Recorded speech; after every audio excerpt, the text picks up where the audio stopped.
What's going on, guys? Thanks for coming back for another video. So today I actually wanted to break down the 28-200 and the 70-200mm lenses that LUMIX offers. I feel like I haven't seen too many videos on people talking about those lenses, or at least comparing them with each other, because I do know that one is a lot more affordable while the other one's a lot more in the higher end in terms of price. So for those that don't know me, my name is Chris Acevedo. I'm a DP from Boston, and I run my own production company called Real Envision. And crazy to say, I'm actually going to be moving from Boston to Bradenton, Florida, which should be around like 40 minutes away from like Tampa, Florida. So I'm going to be moving there in August, so I have 2 months until I move. So really looking forward for that big adjustment in my life. But yeah, going back into what I wanted to talk about today, and that's being the 28-200 and the 70-200mm lenses that LUMIX both offers. I think these are both super awesome lenses, and I would use them in different scenarios. So as someone that shoots a lot of different types of content, I have used both on a good amount of variety of productions, from a music festival concert I just recently did in Boston called Boston Calling. And I think because of the two lenses, I'm always battling like which lens should I actually use. And there's a lot of factors that come into both items. Due to the size and weight of the LUMIX 70-200, I always am thinking about like, dang, like this is too big. But at the same time, I'm able to get better shots due to the F4.8 being a lot better in low light. I'm also considering the fact on how long I'm going to be using this lens throughout a shoot, whether that's for a concert or that's for like an event. Another thing I want to talk about is the actual build quality of both of these lenses. So when it comes to the 28-200, it is on the plastic side, but it doesn't feel cheap whatsoever. Like you could tell it's plastic, but it's like durable plastic.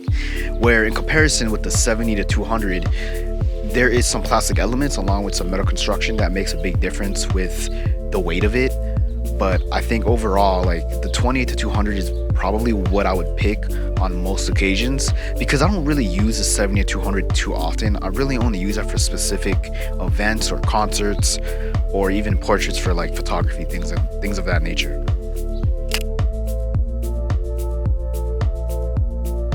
The biggest difference you're gonna see with the lenses too, obviously, is the price. So when it comes to the 28-200, that goes for around $900 to $1,000 from what I've seen online. I'm sure if you get it used, it's gonna be a lot better and a bit cheaper. When it comes to the 70-200 f2.8, I haven't seen too many sales ever, and I haven't even seen the price go down, not once.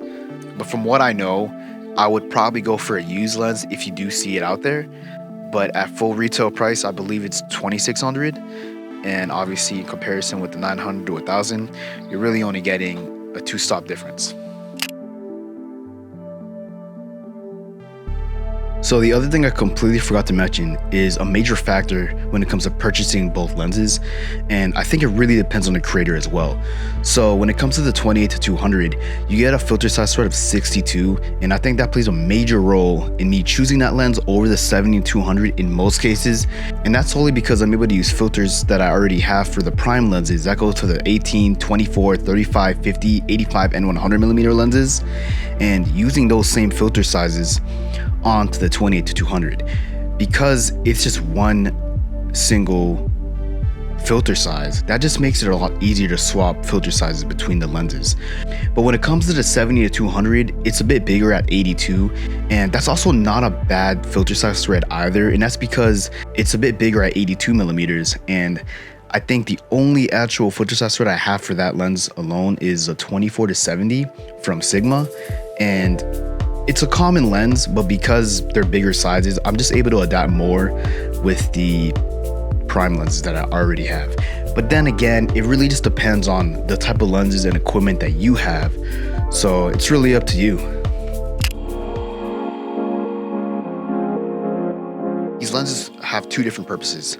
Obviously, they're both used for really any type of production, but specifically with the 28-200, I tend to gravitate towards that lens a lot more when it comes to going to a different country or a different state or just constantly traveling. I think it's really great at capturing a lot of different moments because of the versatility of the lens. So you get ranges from 28 to 200. That's a variety of ranges. And not only that, but it's the world's smallest zoom range lens, I believe. Correct me if I'm wrong in the comments.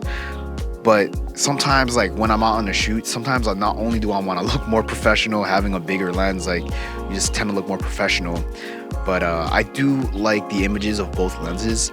And here's a perfect example of why I think they're both great. So sometime last year, Childish Gambino was performing in Boston at the TD Garden, and luckily I was able to actually get my camera snuck in. Shout out to you, Slim. I had a friend who was a part of production, and he actually stuck my camera in for me because he just had all the access. So at that concert, I remember I was like stuck between using the 70 to 200 and the 28 to 200 because at the time I didn't own the 70 to 200. I only used the 70 to 200 about a year and a half ago when Lumix let me use it for about 6 months or so, and I was on the fence whether I should buy the F4.0 or the F2.8, and I got a really lucky deal with someone from the South selling me the lens for $1,200, and I just couldn't give that up. So that's why I now own the 70-200. But going back to my story, I think I was like, damn, what am I gonna do? So when I was shooting, I didn't have that much access. Like I could have gone down to the pit, but I didn't want to lose my seat. I originally was just using the 24-70 Sigma lens that I had, but I just didn't have enough reach because the venue was so large. He was performing at TD Garden, and I'm not gonna lie, I literally printed out some of these photos because they're some of my personal favorite photos I've ever taken. Even though it is a 4.0, I was able to still get some amazing looking content. But on the upside too, a year before that, I was shooting at Boston Calling in 2023, which is a big music event, and Paramore was a headliner. And at the time I was using the 70-200 f2.8, and I really loved the lens. Like not only did I liked the weight at first, but then after like using it this past year at Boston Calling for this year, the weight kind of got to me. It got pretty heavy after like 7 hours of just taking photos and filming some videos here and there. But these lenses are both great for creators that really want to get the best that Lumix has to offer. If you're a creator that wants to see some versatility with the 28 to 200 and you want to see some very sharp images that I still think are some of the best photos I've ever taken using that lens, even though it's not an f2.8, I think you can't go wrong with either. I do love the 70-200, although the weight and the price is the only thing I believe holding it back. I think you can't go wrong with either lens. If you like this video, hit the like and subscribe, and I'll create more content like this. If you like it, let me know and I'll see you around.